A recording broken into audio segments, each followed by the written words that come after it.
Gênese no lar. Evangelho do coração. Manhã de muita alegria, de bênçãos, de oportunidades. Sê bendito, Senhor. Rogamos a tua assistência. Rogamos, Senhor, as tuas bênçãos. Rogamos, Senhor, a atuação dos benfeitores da vida maior, que se aproximam, que nos envolvem, oferecendo os recursos fundamentais para que promovamos a travessia no bem. Suplicamos, Senhor, suplicamos o envolvimento necessário para a vitória sobre nós mesmos. Sê bendito, Senhor, sê bendito, que tenhamos a lucidez, a sabedoria, para empreendermos os recursos que serão disponibilizados para os nossos corações. Assim, rogamos aos espíritos que possam visitar os lares, que possam levar as terapêuticas fundamentais que vão auxiliar a todos nós. Muito obrigado, muito obrigado. A você que está conosco, que vem todas as manhãs para dialogar, para aprender, para estabelecer essa relação bendita. Que a doutrina espírita nos ajude. É o que suplicamos, de alma e coração. Muito obrigado, muito obrigado. E se fizer bem, pedimos que você compartilhe com os amigos, que você possa distribuir os recursos, porque podemos ampliar esta faixa de atendimento a tantos corações para promover um mundo melhor, um mundo de bênçãos, de fraternidade, um mundo de paz. É isso aí, pessoal. Muito obrigado. Hoje, o nosso encontro vai marcar ainda mais a nossa caminhada. Espero que sim. Gênese no lar, missão Kardec. Vamos construir juntos? É isso aí, pessoal. Vamos juntos, vamos nessa. Nós vamos recordar do nosso último encontro. Lembra? Quando Kardec dialogava com os espíritos, recebeu muitas informações, foi esclarecido quanto à visita de sua mãe em espírito. Estão lembrados? O espírito de verdade anuncia a tarefa de Kardec. Ele pergunta quem era, questionamentos naturais que a gente realiza diante da novidade, o mundo espiritual. Olha que beleza. Hoje, para nossa surpresa, vamos lá. Nós vamos novamente trazer Kardec dialogando com os espíritos e trazendo elementos para corroborar com o nosso entendimento, uma vez que podemos nos relacionar com os espíritos. É verdade. Olha que beleza. Pois bem, nós vamos convidá-los para acessar uma obra. A continuidade do que falamos no último encontro, obras póstumas, que deve ser lido com cuidado, eu já anotei os motivos. E hoje nós vamos trazer uma anotação que fazia parte dos alfarrábios pessoais de Kardec, que foi publicado nesse livro. Trata de uma reunião que Kardec participou no dia 25 de março de 1856. É, isso aí. Nessa atividade, ou melhor, me desculpem, é no dia 30 de abril de 1856. O texto é intitulado Primeira Revelação da Minha Missão. Eu vou compartilhar com vocês na esperança que possa fazer bem, que possa te ajudar, que possa trazer um elemento que nos auxilie. Mas antes disso, eu abraço a todos que nos acompanham ao vivo, como a Andréia, a Flor, a Helena, a Karen, a Yara, a Eunice, Wanda e tantos outros, no canal Gênesis YouTube. Bora lá. O texto diz assim: Kardec foi participar de uma reunião na casa do Sr. Rustem.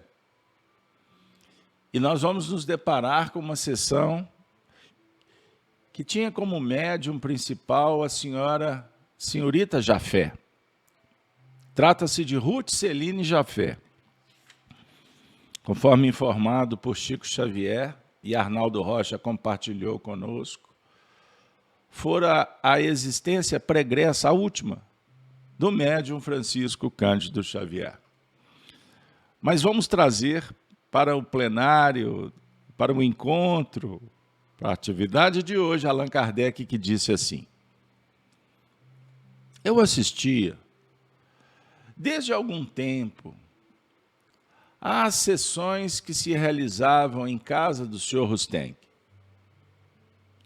e começar aí a revisão do meu trabalho, que posteriormente formaria o Livro dos Espíritos. Lembram que Kardec recebeu um caderno de brochuras. Foram muitos anos de atividades na casa do Sr. Rustem. Ele chegou depois.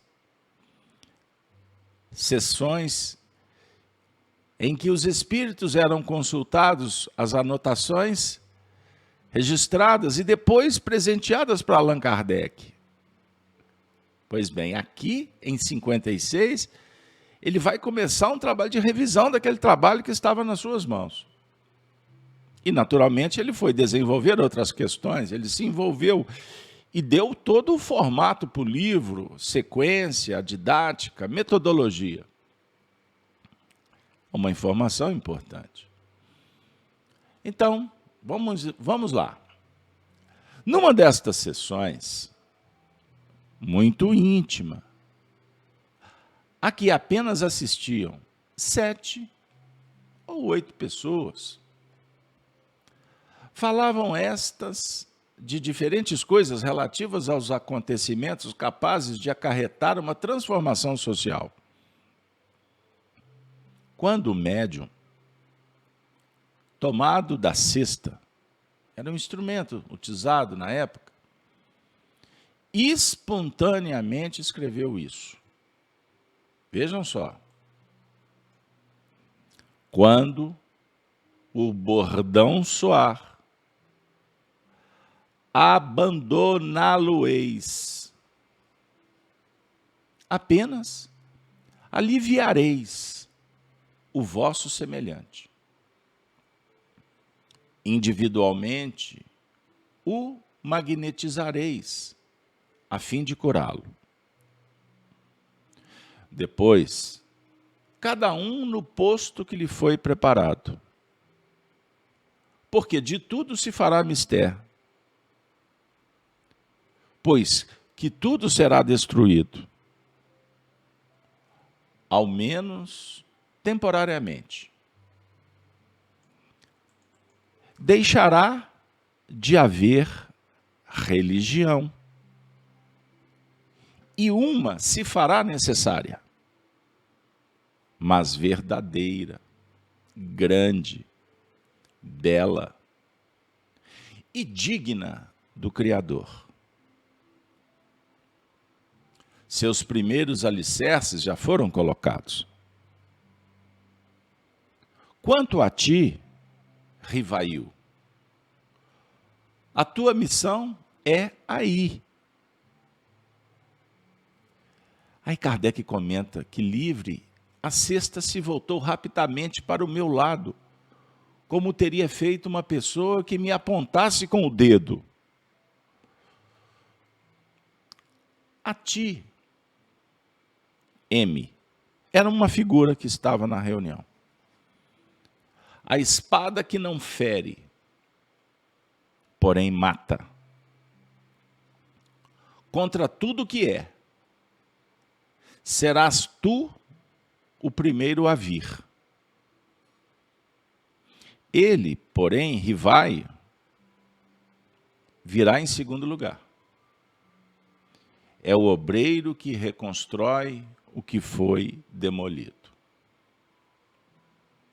Bom, Kardec vai explicar que esta foi a primeira revelação positiva da minha missão. E confesso que quando vi a cesta voltar-se bruscamente para o meu lado e designar-me nominalmente, ou nominativamente, não me pude forrar a certa emoção.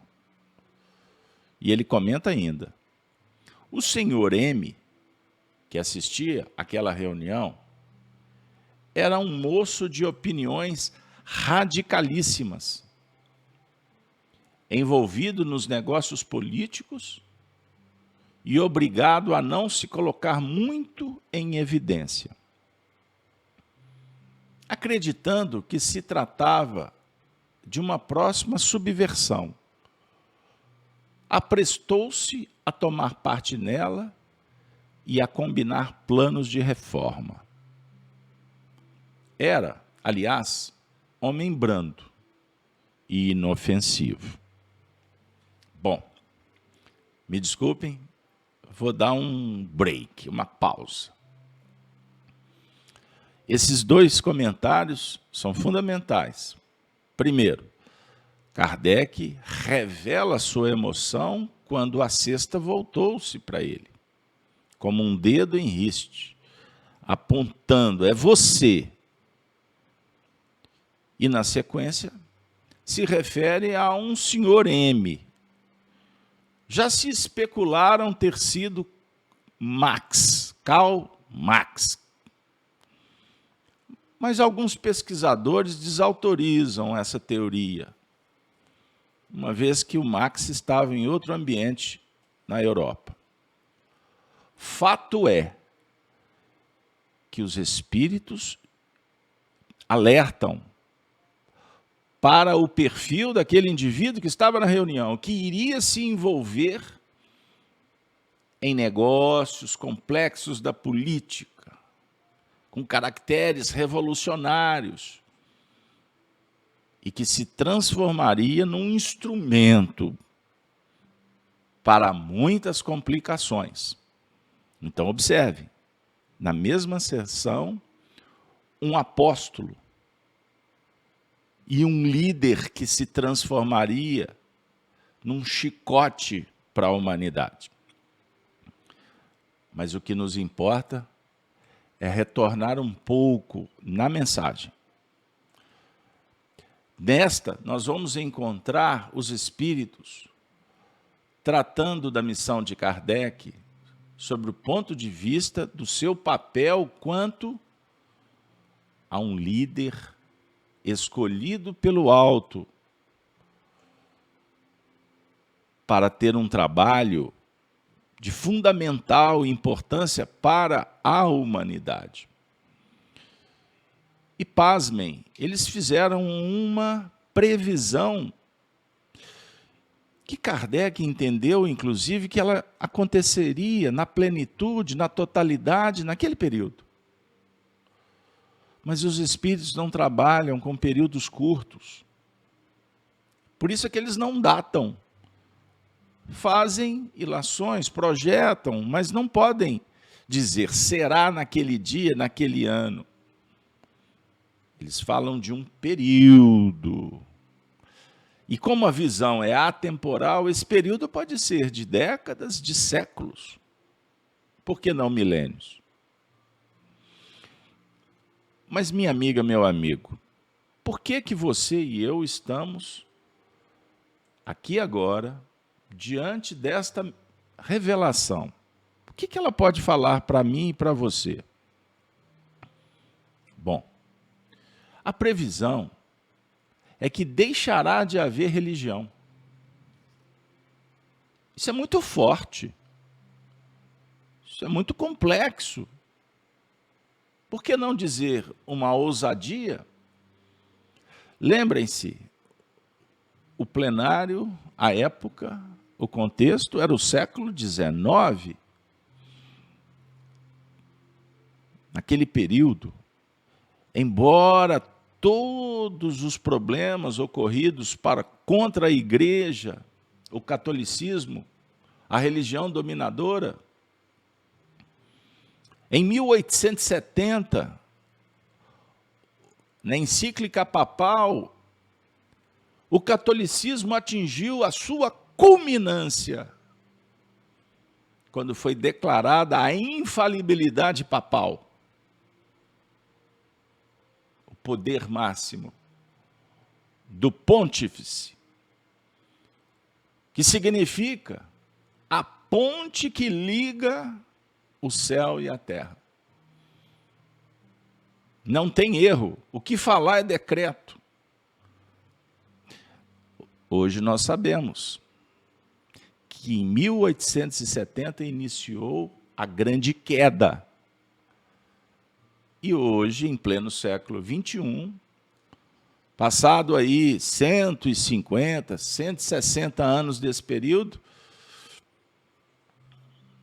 o ceticismo se espalha e a religião oficial do Estado cada dia perde mais força.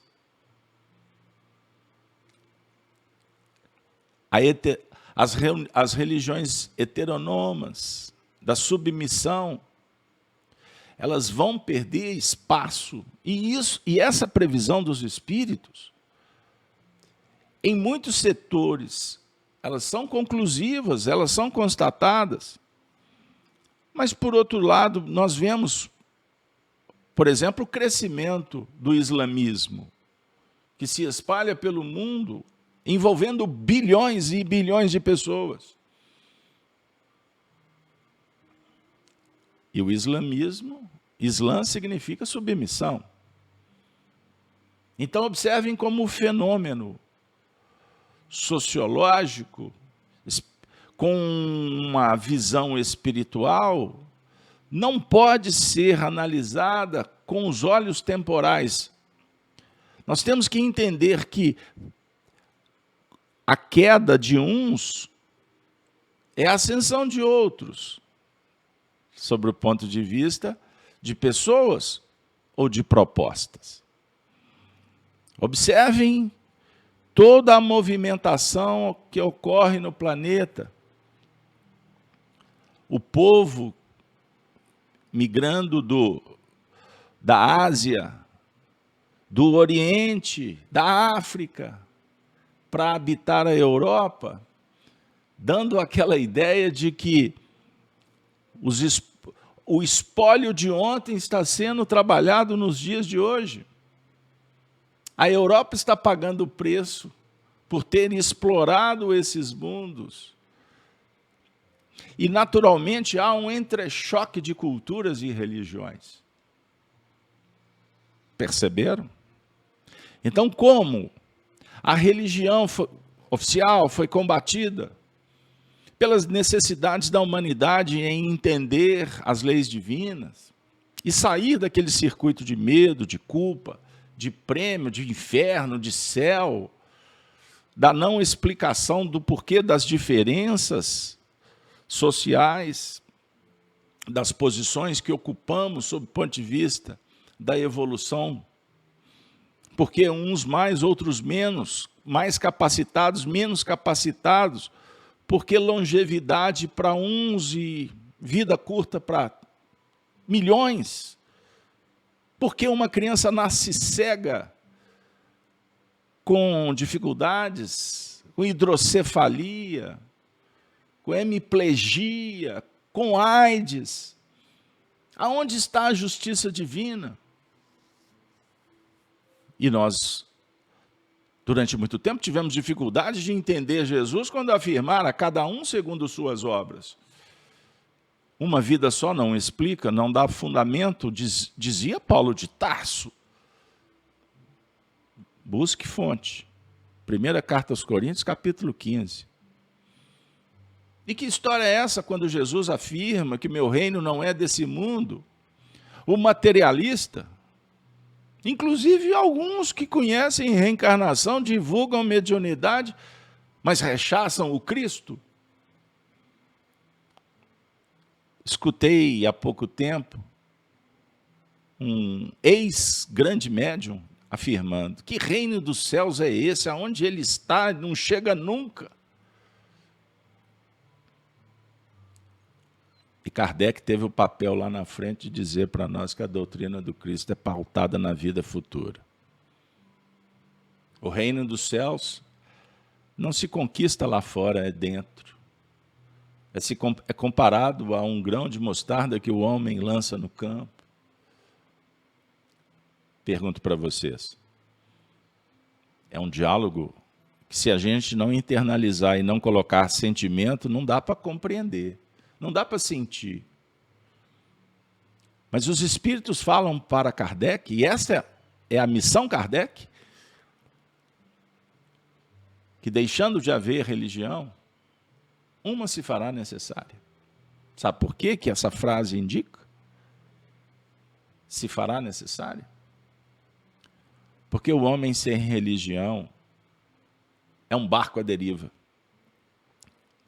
Você está achando que eu estou falando da religião, das práticas, da frequência na missa, pedir a bênção para o padre, confessar os pecados, pedir extrema-unção, pagar indulgências, ou batizar, se converter num cenário protestante, ou orar para que todos vejam nas praças, tirar o sapato para entrar no templo, usar a burca, os paramentos. É essa religião que você acha que nós estamos nos referindo? Não. Nós estamos tentando entender o que os espíritos falaram para Kardec. Uma se fará necessária. E a frase diz: mas verdadeira, grande, bela e digna do Criador. Que religião é essa? O Espiritismo? Não. Não é o Espiritismo. Como religião, como prática, como... Não. Porque senão nós vamos estar buscando um paralelo, nós estaremos disputando e dizendo que o Espiritismo não é isso. Kardec afirma que é a religião que parte do coração. É a religião no seu sentido de religar, do latim, relicare. Religar o quê? É um movimento que religa os homens entre eles. Religar no sentido de reconectar com a base, com a essência. Intercambiar com a natureza, com os animais, com as florestas, com os mares, com os rios, com as estrelas, com o cosmo, com a microbiologia, com o mundo subatômico. É a religião do amor, é a prática do bem. E para isso, nós precisamos de estudar e ter a coragem de vencer os paradigmas, os preconceitos. Pessoal, esse movimento é verdadeiro, porque ele independe de homens, porque os homens maculam, os homens adulteram. Por quê? São maldosos? São frágeis. Pensa assim. São incultos, sob o ponto de vista da lei divina. da ordem elevada. Essa religião é grande. Sabe por quê? Porque é de todos. É para todos. E aguarda todos. Ela não invade, ela não tem interesse de fazer qualquer revolução, a não ser se prestar uma revolução moral. Logo no início do Evangelho segundo o Espiritismo, no capítulo 1, vocês vão encontrar que o Espiritismo promove uma revolução moral. Essa religião é bela? É bela, porque ela harmoniza contrastes, ela é inclusiva. E ela é digna do Criador, porque é a religião do respeito, da virtude, do carinho, da fraternidade, da pacificação. Por isso, amigos, nós podemos concluir o quê? Que todas as religiões que vieram para o mundo cumpriram o seu papel e vão cumprir por séculos, por que não dizer milênios? Vocês imaginem tirar de bilhões de muçulmanos o Corão, que é um livro lindo, maravilhoso, que promove o amor pleno a Deus, respeitar Deus sobre todas as coisas. Vocês já pararam para pensar que o islamismo tem um papel extraordinário nesse mundo atual? Porque não é à toa que os muçulmanos se espalham pelo mundo desorganizado, materialista, maquieísta, o mundo hedonista, o mundo cético, que o prazer, fala mais alto, que as crianças estão sendo sexualizadas, ideologias separativistas, enganosas, arquitetada pelas trevas. Na Terra se fala em teoria de conspiração. Sabe por quê? Porque na Terra é teoria de conspiração. Vocês acham que 2 ou 3 estão manipulando o mundo? É teoria da conspiração mesmo. Mas, sob o ponto de vista espiritual, não é. Porque são forças que são implementadas por inteligências brilhantes, que gerenciam do mundo espiritual toda a desarmonia, a dor, o desconforto, o egoísmo, a separatividade, a destruição da família, da moral. Então, para o revolucionário escutar essa frase, esse pensamento que estamos compartilhando, seremos rotulados como conservadores de direita, por exemplo. Vão falar que somos políticos contra a esquerda, porque a esquerda, pessoal, não é nada disso. Coloque as barbas de molho e tenhamos a coragem de enfrentar os nossos dramas, as nossas trevas. O partidarismo no mundo, ele é, sim, sugerido por estas forças que querem dividir para imperar. Isso é tática romana, pax. Dividir para imperar, assim fizemos. Quando moramos, quando coordenamos, quando submissos ao Império Romano, nós passamos por lá. E foram milênios.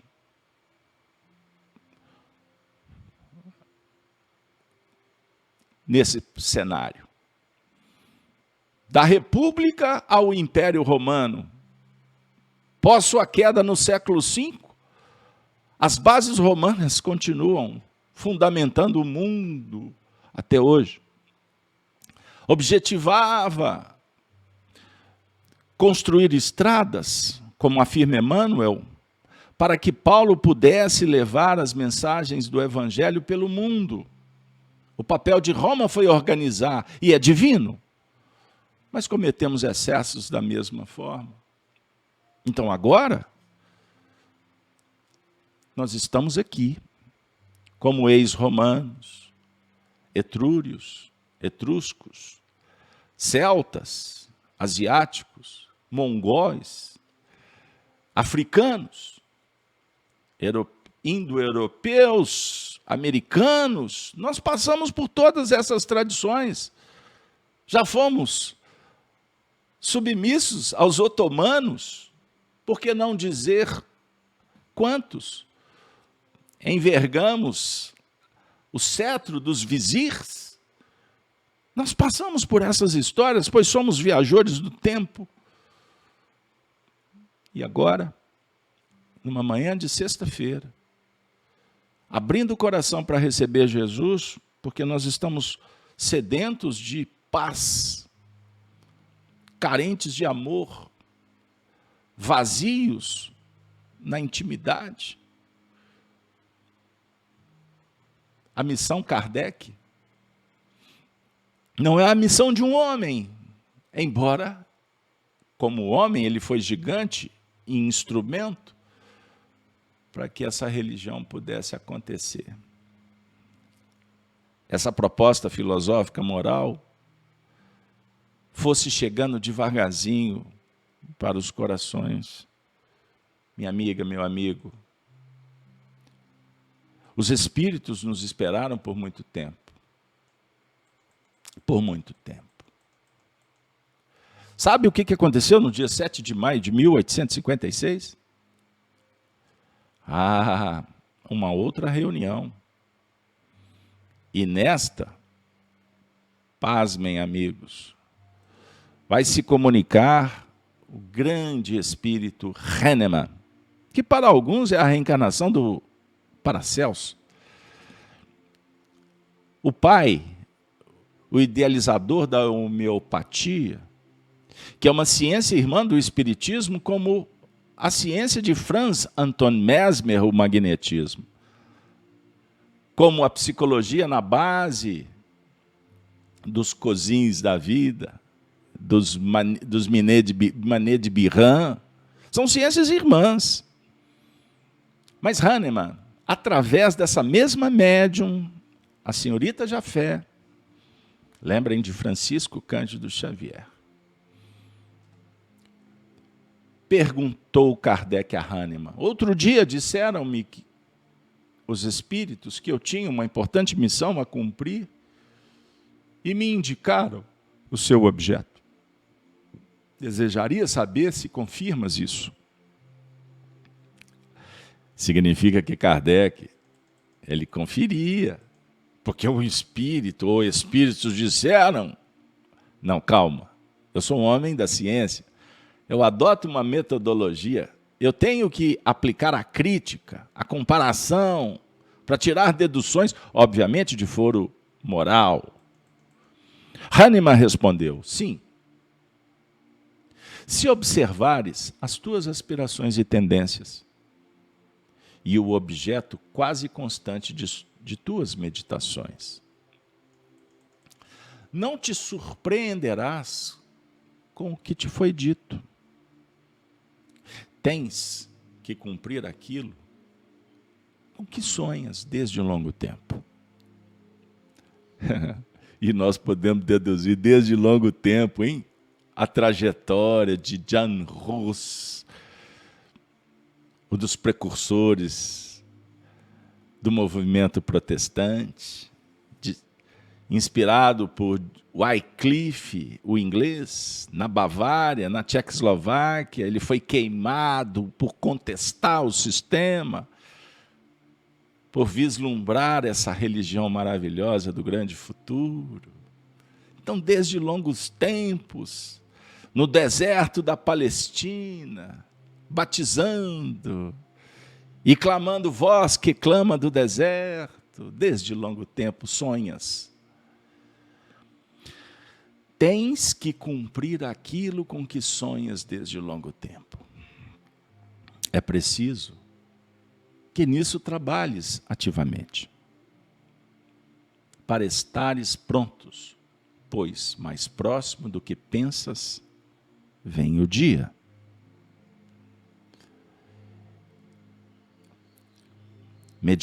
Meditativo, com o coração palpitando de muitas emoções, um filme que passava na sua mente. Kardec pergunta ainda, para desempenhar essa missão, tal como a concebo, como sonho, como idealizo, são-me necessários meios de execução que ainda não se acham ao meu alcance. Hahnemann consola, esclarecendo com bondade. Deixa que a providência faça a sua obra e serás satisfeito, serás atendido. Calma, calma. Ele volta com uma pergunta. Num outro dia, a comunicação há dias dada faz presumir, ao que parece, acontecimentos muito graves. Poderás dar-nos algumas explicações a respeito? Resposta. Prestemos atenção, porque isso é espetacular na sua vida prática. Nesse momento em que você tenta sonhar, analisar, imaginar qual é a sua missão, pois todos temos uma tarefa a realizar. Resposta dos Espíritos à grande obra que Kardec iria desenvolver. Não podemos precisar os fatos. O que podemos dizer é que haverá muitas ruínas e desolações. Pois são chegados os tempos preditos de uma renovação da humanidade. Quem causará essas ruínas? Será um cataclisma? Nenhum cataclisma de ordem material haverá. Como o entendeis? Mas flagelos de toda a espécie assolarão as nações. A guerra dizimará os povos. As instituições vestutas se abismarão em ondas de sangue. Faz-se mister que o velho mundo se esborroe para que uma nova era se abra ao progresso. Minha amiga, meu amigo, não se assuste, por uma razão muito simples. Essa comunicação da década de 60, estamos aqui, vejam bem, 1856.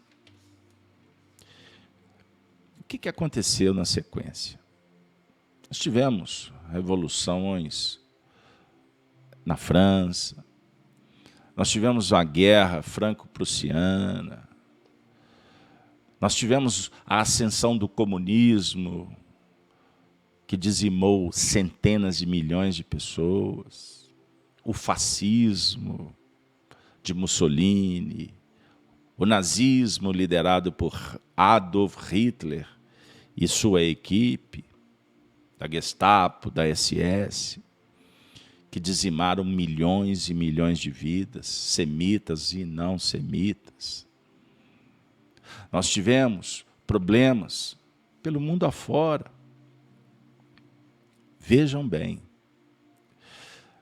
depois dos acontecimentos lamentáveis do século XX, nós tivemos a virada impulsionada pelo medo, pelo terror, fomentada pela Guerra Fria. Até os nossos dias, revigorando painéis do passado que se repetem, quanto a pandemia de 1918, que é replicada no Covid-19. Nós estamos diante de uma guerra, de uma batalha cruel, que traz incertezas. Nós vemos o materialismo ruir. Dialogue com pessoas que há 20, 30 anos estavam assentadas em impérios, como, por exemplo, da comunicação, dos grandes canais, que hoje estão sendo pulverizados por uma nova ordem, por um novo tempo, profissões que estão sumindo do mapa, o descrédito com relação à política. Aqui no Brasil, esse federalismo que tira a autonomia de estados e municípios, centralizando numa cidade que hoje podemos questionar os seus objetivos, que é Brasília, aonde arrancaram aqueles que deveriam ser representantes do povo, do meio do povo, para colocá-los em prédios distantes, envolvidos por guardas que impedem que o povo dialogue com eles, e eles vivem uma vida própria, ditando seus próprios benefícios, suas prerrogativas. Mas, ao mesmo tempo, as pessoas estão sendo cada vez mais informadas, porque hoje qualquer um abre um canal e publica e conta. Embora o sistema ditatorial tenta desautorizar e tirar a livre manifestação, eles não são perpétuos. Podem conseguir durante um tempo, mas depois eles vão para a mesma cadeia. Eles vão ser algemados pelas mesmas algemas que são imputadas para tirar das pessoas a oportunidade de serem livres. É o cenário. Então, o cataclisma que os espíritos predizem, que Kardec se preocupava com verticalização do eixo, com o movimento de terras, isso é um fenômeno natural, mas não é desse tema que os espíritos estão falando, e sim de um reino que, para ser implantado, é o reino da justiça, da virtude, do amor, que vai se caracterizar pela felicidade das pessoas, e não alegrias fugazes, transitórias, sem profundidade. O papo não é com euforia, o papo é com crescimento espiritual e paz interior, pela harmonia dos contrastes. Isso é belo, mas isso não acontece a passo de mágica, varinha de condão, não é Alice no País das Maravilhas. É necessário, minha amiga, meu amigo, luta, é batalha, é sangue moral, é testemunho no dia a dia, é superar as limitações dentro dos lares, na relação com pais, com mães, com filhos, com tios, com tutelados, no trabalho com patrões, com empregados. Pessoal, a missão Kardec é sem igual, é incomparável. Me perdoem ter alongado, mas hoje, Gênesis no Lar, fechando o ciclo da semana, com Kardec, que nos oferece o pão de queijo, o cafezinho, o chá, essa quitanda mineira, nessa manhã tão agradável. Ele tem, sim, que conversar com clareza, sem inibições, sem negociação para ficar bem. Nós não temos interesse em ser aplaudidos e termos milhares e milhares de seguidores.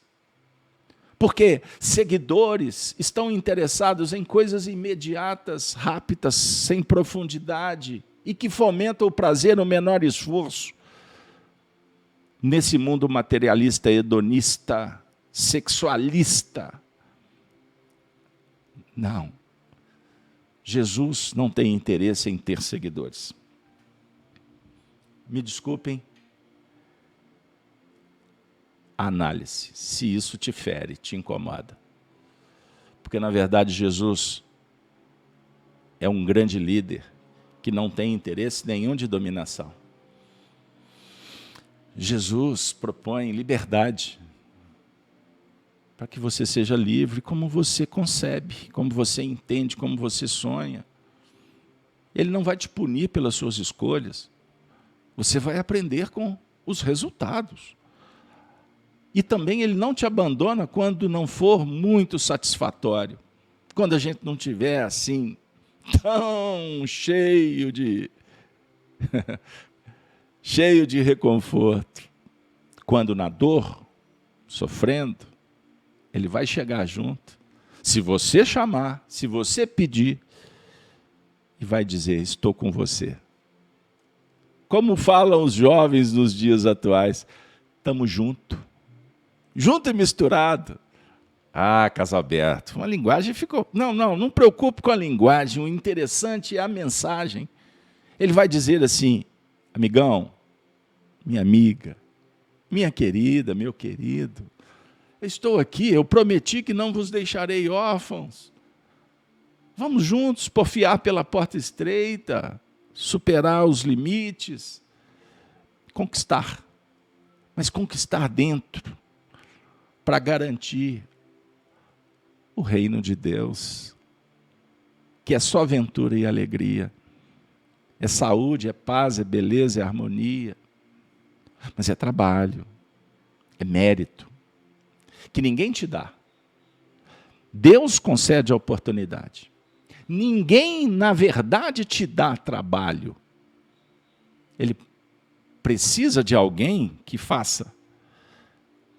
Aí você atendeu o RH, mandou o currículo, então ele vai conceder pensando nele. Então ele será um agente da circunstância.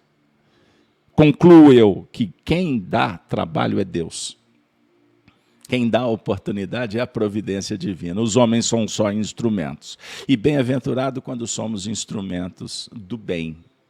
E jamais tomar a Deus motivos de escândalo. Amigo se consorcia na virtude. Vamos juntos? Eu convido vocês para participar da família Gênesis, o nosso canal da FEAC, para que a gente possa estudar juntos, para que a gente possa divergir juntos, para que a gente possa construir o conhecimento juntos, sem perder a individualidade e a livre oportunidade de se manifestar. Seja feliz, fique bem, fique seguro, tome os seus cuidados sobre o ponto de vista sanitário, tome os seus cuidados sobre o ponto de vista econômico, tome os seus cuidados quando você for eleger algum político. Não fique atento ao partido político, mas veja se ele está mais compromissado com você ou com a legenda. Veja o histórico, o que ele votou, se ele é a favor do aborto, se ele favorece a disseminação do ódio, da violência. Analise. E quando você for tomar a sua decisão, depois acompanhe, porque político e funcionário público é funcionário público. O presidente é seu empregado. Qualquer ministro é funcionário, ele recebe pelo imposto que você paga. Então, você tem que ter esta consciência, essa responsabilidade, para não ficar depois só atirando pedra ou se julgando vítima do sistema. Cuide da sua família, cuide da relação, cuide dos seus filhos, não provendo apenas com questões materiais. Você já parou para pensar o peso, o valor de um beijo? Seja afetivo. Aprenda com os italianos.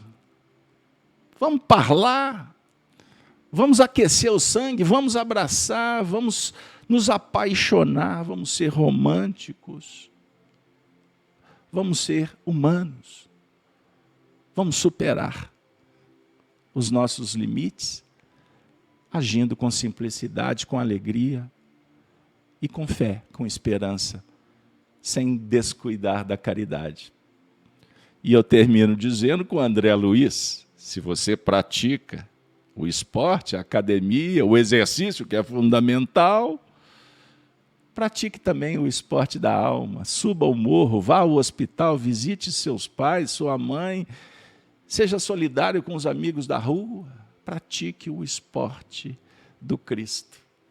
E aí, todos seremos campeões na Olimpíada da vida. Medalha de ouro? Endereço para você. Mas você só poderá tocá-la se você movimentar os seus braços, abrir os olhos e acreditar nos sonhos. Quem não sonha, diz Lennon, é uma pessoa morta. E eu vim para o Gênesis no Lar para aprender a sonhar. E já que eu citei o Lennon, não somos o único. Todos sonhamos com um mundo melhor. Puxa, que aventura essa missão Kardec. Peço desculpas por ter estendido, mas cumpro aqui a minha tarefa consciencial de abraçar os amigos, a família Kardec. Fique em paz. Vamos nos despedir? E como fazemos? Diariamente? Ah, que saudade, casa aberta. Agora só na segunda? Mas amanhã tem Apocalipse, a gente estuda de outra forma. Mas segunda estaremos de volta, como afirma o amigo mineiro. Estaremos de volta, mas antes, nos despedimos dizendo: Ave Cristo, Ave Cristo, Ave Cristo sempre. Obrigado, Jesus. Obrigado, Jesus. Obrigado, Jesus.